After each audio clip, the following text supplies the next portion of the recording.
Another day, another vlog here in South Africa. Good morning! Sa mga bago, I'm Vivian Casey. Dito ako nakatira ngayon sa South Africa kasama ang aking asawa. So, ito na nga ang aming Monday. Ito nga pala mga bidyong ito ay nung Monday pa. So, nung pagkagising namin, nag-coffee kami together at sinimulaan na ng asawa ko yung paggagawa ng cabinet na ilalagay namin dito sa pantry. Noong nakaraan nga, nagpa-install kami ng solar dito. Dati ang mga nakalagay ay cabinet. So, tinanggal namin at yung kabilang wall ay nilagay yung solar inverter and batteries. So, doon sa kabila ay doon namin ilalagay yung cabinet para may paglagyan kami ng stock. At habang gumagawa yung asawa ko, nagliligpit naman ako. Hati kami sa gawain dito sa bahay. Hindi lang ako ang gumagawa. Pag minsan siya ang naglalaba, pag minsan naman ako sa mga hugasin, naghuhugas din siya at nagmamap din. At napakaswerte ko nga dahil ang napangasawa ko ay marunong sa lahat ng gawain. Walang pambabaing gawain, walang panlalaking gawain. Kami dito ay team. Kung sino ang walang ginagawa at kailangan ng tulong, tinutulungan. So, ganun ang aming gawain dito. Kaya napakaswerte ko at magaan ang aking gawaing bahay. Pagkatapos ko nga tulungan ang aking asawa, nag-proceed naman ako sa pagluluto ng aming tanghalian. So, ang lulutuin ko ay ukoy na kalabasa. Dapat ito ay potato balls. Potato dapat talaga dahil nung recipe ng aking biyanan. Pero ang ginagawa ko ay combination ng butternut and potato dahil mas masarap kaysa sa potato lang.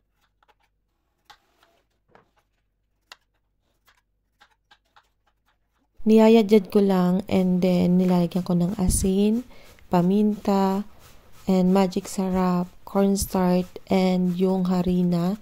And then nilalagyan ko din lang ng tubig para rin talagang ukoy. Una ko natikman ang potato balls nung magluto ang biyanan ko. At ang kalasan niya na pagkain dyan sa Pilipinas, yung mga vegetables na nabibili natin pagka sa street food, ganun ang lasa niya. Ito lang, kumbaga may zerong texture dahil siya ay ginadgad. So, nung nakaraan, maraming butternut akong tanim at marami akong naani. Hindi ko alam kung paano ko siya lulutuin. Kaya ang ginawa ko siyang butternut balls o parang version ng potato balls na niluto ng biyanan ko. So, napakadali lang nitong lutuin and healthy pa. At nagustuhan rin naman ng asawa ko dahil nga yung butternut ay medyo manamis-namis. So, yung lasa talaga niya ay para siya talagang vegetables din sa atin sa Pilipinas. Kulang na nga lang yung sausawan. Kaya itry na ninyo itong recipe na ito. Pwede naman, kung wala kayong butternut, pwede naman gumamit ng kalabasa. For sure, magugustuhan ito ng mga bata pag ipabaon sa school. Dahil malutong and of course, medyo matamis yung butternut. So, ito na nga, nagsisimula na ako mag-prito.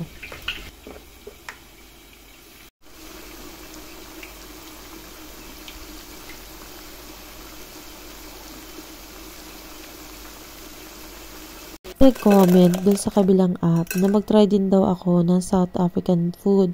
So, sa pagluluto, hindi ako marunong dahil yung aking asawa, Asian South African. Meron sila mga food na niluluto na South African and Asian. So, hindi ako masyadong familiar. Pero pag lumalabas kami, may mga food or mga snack na pinapatikim sa akin ng asawa ko. Hindi ko nga lang nakukuhaan ng video, sayang, dahil wala maipakita ko rin. Fast forward, kinabukasan, tinuloy namin yung paggagawa ng cabinet. Pero ang ginawa muna namin ay yung frame sa ilalim para sakto yung taas ng cabinet. At kung makikita nyo, yung asawa ko hindi pa rin nagpapalit ng damit. So, siya ay napakaingat niya sa gamit. Ang pambahay, pambahay. Ang pangalis ay pangalis. Ang pantrabaho, pantrabaho. So, talagang makikita nyo, suot niya yan buong hanggang matapos ang paggagawa ng cabinet. So, ganyan siya kaingat sa gamit. Kaya yung mga gamit niya dito, matatagal na pero ang gaganda pa rin. Parang bago lang. Ganun siya kaingat. At nakakatuwa yung ganung karakter. Wala ka nang makikitang ganun na sobrang ingat sa gamit. Habang ako ay kabaliktaran ng asawa ko. Ako ang bilis kong makasira ng tsinelas or sapatos. Di ko alam kung bakit. Pero ilang buwan lang, nasisira ko talaga. Sabi nga ng papa ko noon, para daw akong merong bakal sa paa. Ang bigat ko daw maglakad. Anyway, mabalik tayo dito sa aming ginagawa. Ito, pagod na kami parehas. Hindi namin maisampa ng maayos yung cabinet kasi nga bumigat na. Sabi ko, ang solusyon dyan, tanggalin muna natin itong parang pinakang ibabaw. Pero sabi niya, kaya daw na kahit hindi tanggalin yung ibabaw, pero hindi talaga namin maikabit. Nahihirapan ako at medyo mabigat. So, wala siyang nagawa, kundi sundin yung sabi ko, natanggalin yung ibabaw. So, nung matanggal namin, naikabit namin siya. Pero yung problema namin, paano namin ikakabit uli yung pangalawa? Dahil nga, yung kabitan ng screw ay nasa gilid. So, nung aming isukat, eksakto siya dun sa wall. So, wala kaming space para mag-drill. So, ang ginawa namin, tinanggal namin uli at kinabit namin, binuo namin uli dito sa loob ng pantry. However, ito na nga, hindi namin siya maikabit uli. So, nagpalit kami ng pwesto and itatry namin. At dahil nga hindi ako kasing lakas ng asawa ko, hindi kami magkasabay ng pagtaas. So, nahihirapan talaga kaming i-shoot doon mismo sa wall and doon sa frame. So, kaya sabi ko ay uunahin muna yung pinakang gilid at siya muna.